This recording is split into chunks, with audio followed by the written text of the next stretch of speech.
Hi guys, welcome back to Asumi Basumatar vlog. Asumi Basumatar vlog sin nontamon गासिबो बराबाय. So लोगोफोर दिनैनि video जाय मोनसे स्पेशल. So नोंथांमोना नायलांबाय थाबानो जाबाय मा स्पेशल ओमफ्राय नै दा जों थाबायना फैगासिनो बेसे दोनबाय न'निफ्राय गामियावनो आरो बे स्पेशल बुस्थुआ ओमफ्राय दा जोङो नै बिथिंगालि थांगोन. नैया माने फ्रन्ट केमेराजों देखायबाय आङो.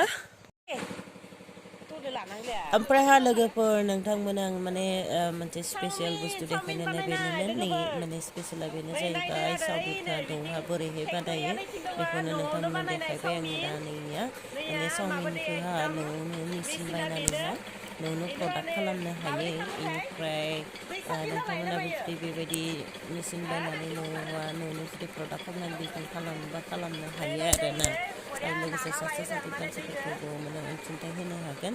So दा नैया बोरै बानाय नोंथांमोननो देखायबाय नायलांदो आरो नोंथांमोना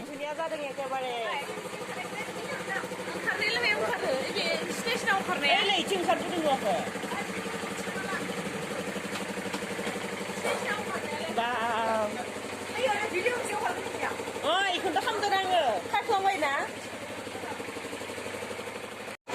नै लोगोफोर बिसानाव फैनाय दिनै मोजाङानो जादों. दखानाव फैदोंमोन जोङो एक्सुवेलि खिन्थु न'आव हाबफैना नायाखैमोन माने बेबायदि माने माबा बानायग्रा मेचिन लाबोदों नामा आंबो बारा मिथियामोन दिनैसो नुफैबाय. नायदो लोगोफोर नै पुरा माने बानायनानै बेसे गोबाव जाबाय नै बिसोरबो दङ नै बानायगासिनो आंनियाबो ओमफ्राय नैया माबायदि होयो नाना लायै जानांगो बेखौहाय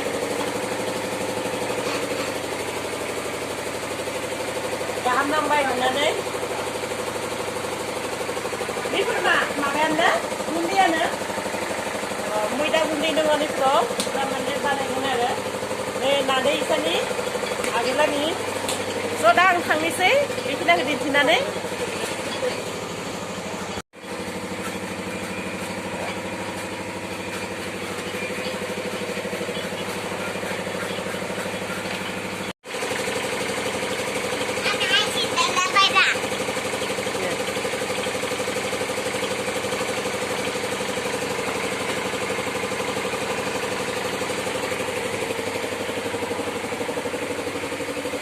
साप्लाय हरो ना बेलेगाव